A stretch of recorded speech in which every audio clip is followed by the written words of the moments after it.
করেছে, তারা ছিনতাই করেছে, তারা চুরি করেছে, ডাকাতি করেছে, শুধু টাকার চিন্তা করেছে, টাকা টাকা টাকা।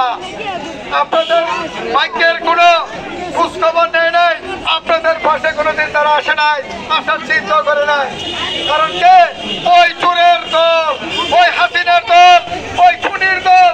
এই আজকে 5 আগস্টে আমাদের অনেক ছাত্র ভাই বোনদেরকে মেরে ফেলা হয়েছে। কার নির্দেশে?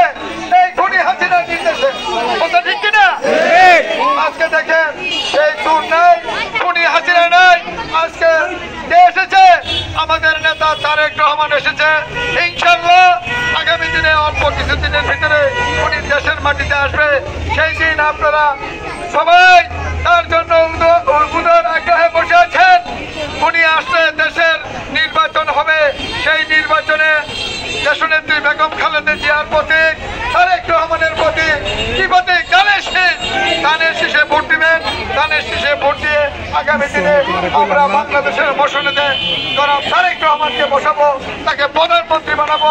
আপনাদের আমাদের ভাগ্যের উন্নয়ন হবে, এলাকার উন্নয়ন হবে, অনিয়ম থেকে এই দেশ স্বাধীন হবে। আমাদের পাশে আপনারা থাকবেন, আমরা আপনাদের পাশে আছি। জীবনের শেষ দিন পর্যন্ত থাকবো। আমরা প্রত্যেকে জেল জুলুম অত্যাচারে ছিলাম, ঘরে থাকতে পারি নাই। আমাদের জেলে ভয় দেখাইতো, ভয় দিয়ে জেলখানায় ঢুকিয়ে দিয়েছে। প্রত্যেকটা লোকের শত শত মামলা ছিল। আজকে যে সমস্ত মা বোনরা এখানে দাঁড়িয়ে আছেন, আমার মনে হয় বিধবা ভাতা, বয়স্ক ভাতা আপনাদের কখনো জুড়ে নেই মনে হয় 16 বছরে। যেটা ইনশাআল্লাহ আল্লাহ বাঁচায় রাখে, শুধু ইনসান নয়, আপনাদের বয়স্ক ভাতা, বিধবা ভাতা এটা ছেলে এবং পুরুষ এবং মেয়েদের বয়স হইলে এগুলো দেয়। আর অনেক কিছু আছে গভর্নমেন্ট থেকে সরকারি ভাবে। আমি 2-2বার কাউন্সিলর নির্বাচন করি, লাঠিম মার্কা। আমি বিপুল ভোটে বিজয় হই, কিন্তু ঘোষণা দেয় আমাকে দ্বিতীয়। এবার আর দ্বিতীয় ঘোষণা দেওয়ার সুযোগ নাই। আপনারা এক ঐক্য আছেন। এবার আর শাসক সরু শাসক নাই। এবার ইনশাল্লাহ এই দেশ পরিচালনা করব আমরা। বিএনপি আমাদের রাষ্ট্রনায়ক হবেন আমাদের তারেক রহমান। আপনারা দোয়া করবেন, আমাদের খালেদা জিয়ার জন্য দোয়া করবেন।